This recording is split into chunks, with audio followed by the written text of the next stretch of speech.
Не смее да бараат информации и имиња на соработници на АНБ и на прикриени агенти на тајната служба.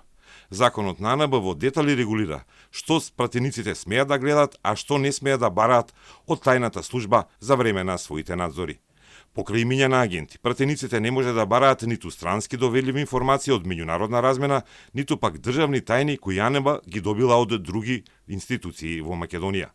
Дополнително, пратениците кои во среда ќе заминат во АНБ нема да смеат да бараат информации за тековни операции на тајната служба.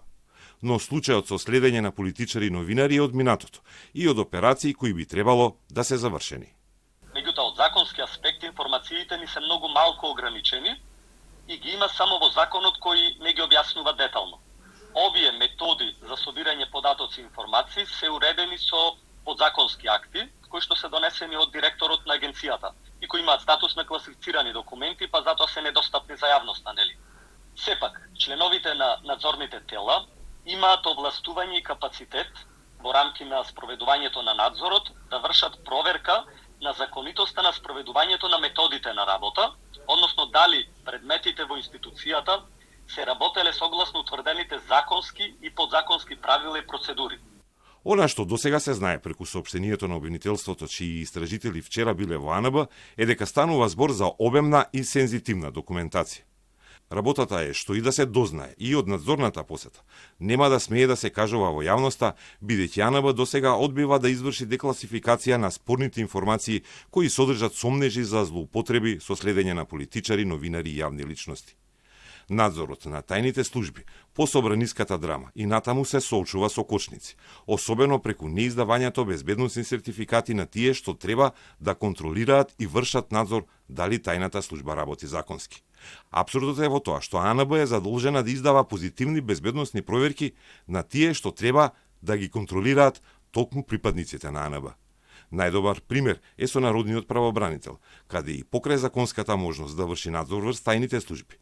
Заменици правобранители и службеници речиси 3 години чекаат одговор од АНБ и дирекцијата за безбедност на класифицирани информации. Ништо не се смени ниту со смената на чело на АНБ. Пред известно време 2 заменички правобранителки добиле сертификати, но можеле да ги користат кратко време, бидејќи им биле дадени неколку месеци пред да заминат во пензија.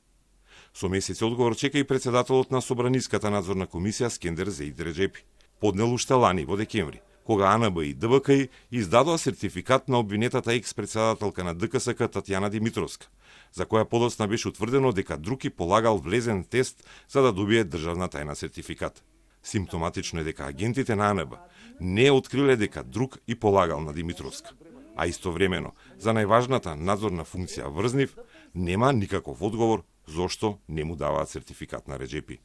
Ако се најавува дека имало прислушкување на толку новинари, следење на толку новинари, независни луѓе, интелектуалци, дали верувате вие во честноста на АНБ?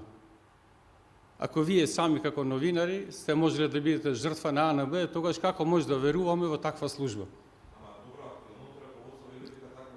Они до мене немат поднесено одговор зашто скоро 10-11 месеци не добивам одговор зашто немам сертификат. Ни јас, ни мојот заменик.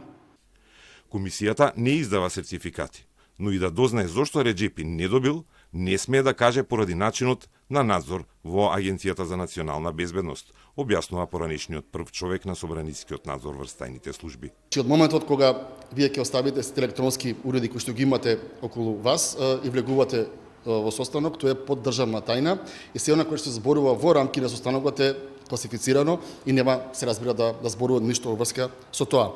Важно е прашањето за тоа дали и кога треба да има сертификат актуелниот претседател на комисијата, но тоа прашање комисијата може да се информира и доколку процени ќе го соопшти, зависи од класификацијата. Според актуелната состојба, Реджепи нема да може да учествува во расветлување на последната афера, иако постои законска можност да добие привремен сертификат само за конкретниот надзор.